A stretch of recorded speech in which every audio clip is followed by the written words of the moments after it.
Arkansas uses a student growth model that is value added, and we want you to know why. At OEP, we fully appreciate Arkansas's use of growth at many levels, including the school rating formula. Let's dig into this model, as I promised several weeks ago, and we're going to really go deep. We're going to start with just the basics of how to measure growth or progress in achievement, and then we're going to get to where we are looking deeply at Arkansas's model and why it is so helpful and why it is so important that we're using it not only at the school level but also in its other uses.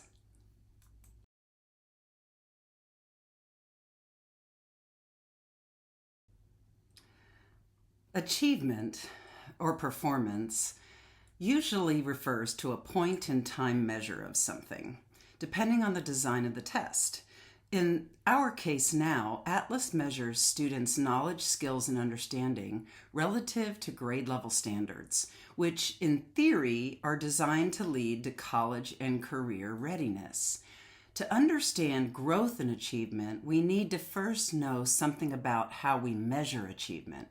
In previous assessment systems in Arkansas, we've measured all three examples below on the slide, sometimes at the same time. So if achievement is a point-in-time measure of a student's knowledge, skills, and understanding relative to students in the same grade level from a nationally representative student sample, that would be the old norm reference test scores, such as the Iowa Test of Basic Skills or the Stanford Achievement Test. We would get scores back that would tell us about how the student at that point in time measured relative to other students nationally based on their performance. We have also had a measure of students' knowledge, skills, and understanding relative to college and career readiness at a later point in time. That is what ACT Aspire gave us. It gave us a score that was mathematically, we say the word empirical, but it was mathematically tied to the ACT score of a student, and the ACT score was mathematically tied to student success in a college level freshman course or courses. With Atlas now, we have a measure of students' knowledge, skills, and understanding relative to the grade level standards that teachers are expected to teach and students are expected to demonstrate as they progress through the grade levels. In theory, these standards are aligned to later college and career readiness. Our assessment will help us to understand that better. So when we think about achievement, we always need to know what our current assessment is actually measuring at the point in time that it's measuring it. Now, this is a bit of a busy slide, and it's still important that we kind of go through this. I put a ton of examples on here. When we move from measuring a single point in time to measuring growth or progress across two or more points in time, we start to talk about progress or growth and achievement. Once we understand what we're measuring, we can start to think about what does it mean to grow in achievement. So as you can see, there are a lot of ways to talk about growth. Given just 2 achievement scores for a student, there are different things you can do, and each comes with different assumptions, different pros and cons. By the way, this is not even an exhaustive list because there are other ways to do this, and within some of these other ways are many variations. For a practitioner's guide to growth models, you can see the updated guide from the Council of Chief State School Officers. I've linked it here. Educators are most familiar with percent correct scoring and thinking of improvement and the number correct as progress. So take a look at that very first bullet. It's been a long time since we've talked about progress or growth and achievement being just getting more items correct on the next assessment. That's still going on today, but it's a little old school. We have better methods for measuring students' achievement, and with those come better methods for measuring progress or growth. So you might, as a teacher, be using that very first bullet, more items correct on the next assessment.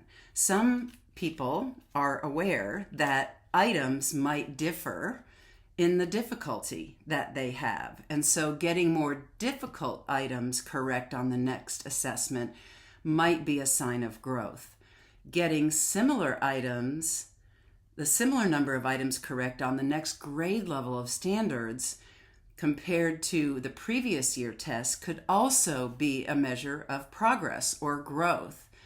Getting similar difficulty items correct on the next grade level standards as on the previous year test may also be a sign of growth. It might also be a sign that a student is maintaining their position relative to the standards.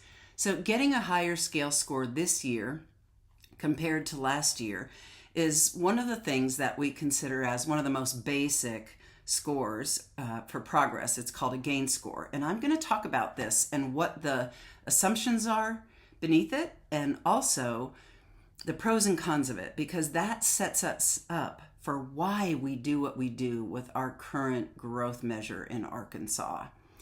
It could be that getting a higher score this year compared to last year that crosses a particular line is one way to measure growth. We call that a criterion measure, such as a value table or growth to standard.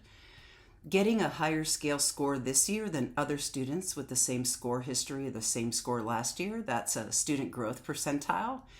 And then getting a same or higher score this year than expected based on how students scored in previous years, that's Arkansas's growth model. And we're going to build up to talking about it. So you might want to take this in chunks. I'm going to chunk this out into some series so that you can do small bits at a time. But I really recommend the full series so that you understand why we no longer do the strict number of items correct on an assessment and gaining in those number of items, why we no longer do just a straight raw to scale score conversion. Testing has gotten better and also does a better job of measuring students' point-in-time achievement, and we can take advantage of that to really do a better job of knowing how students are progressing from year to year.